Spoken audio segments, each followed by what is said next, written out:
The day after the verdict came in, even though the long trial was over and Christmas was little more than a week away, there were still surprises. One of the male jurors contacted Fred Whedon and arranged to meet him at a Friday Harbor tavern on December 16th, the day after the verdict's announcement. Bruce Cohen said now that he had misunderstood the evidence on one of the want ads Ruth had placed in mid-August 1980.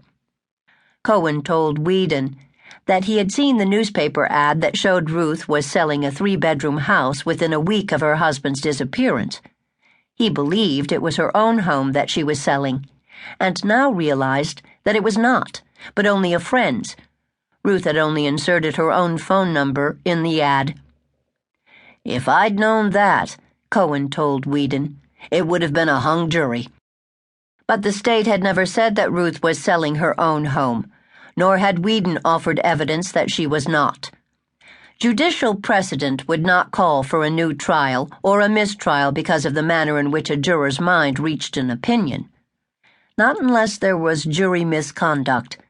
Legal experts pointed out that there must be some finality in trials. If jurors' mental processes were to be examined endlessly, trials could go on forever. Whatever jurors think or view inside the jury room is permitted, but jurors cannot do investigations on their own, such as visiting crime scenes by themselves, talking to witnesses, or looking at exhibits that have not been admitted.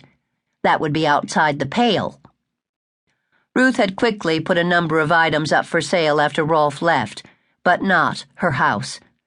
Not until she advertised it in the Wall Street Journal in May 1981, after Ray Cleaver and Greg Doss had begun to question her.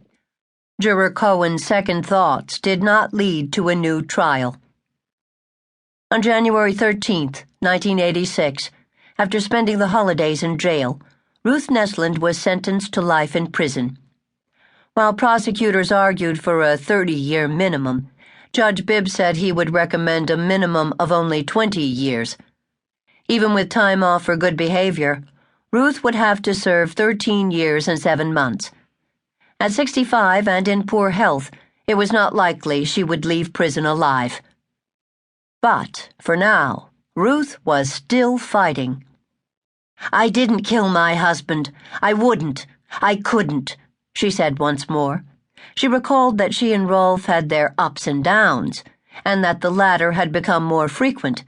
She admitted that she had been feeling sorry for herself, and that her last few years had been what the young people call a real drag. Pleading with Judge Bibb to find some way for her to go home, Ruth said, "I wouldn't hurt Rolf, let alone kill him. Whether it's 20 or 30 years, it's not going to matter because I'm not going to last very long. You and I both know it." Ruth went home on January 25th. With the loyal support of 8 San Juan County friends who mortgaged their homes to raise the $150,000 security bond needed before she could be released, she returned to the home she and Rolf had once called Shangri-La.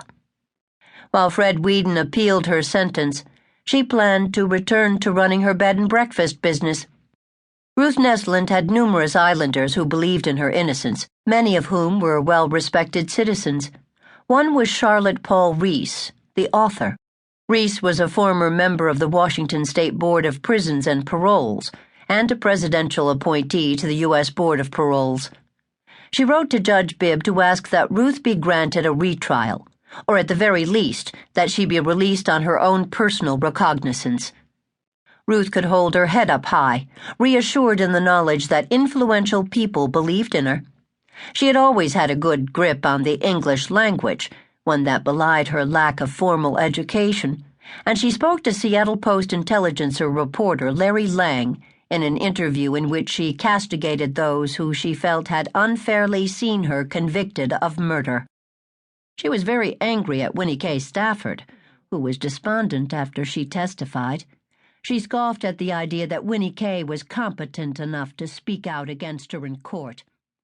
"If I have any feeling for her," Ruth said.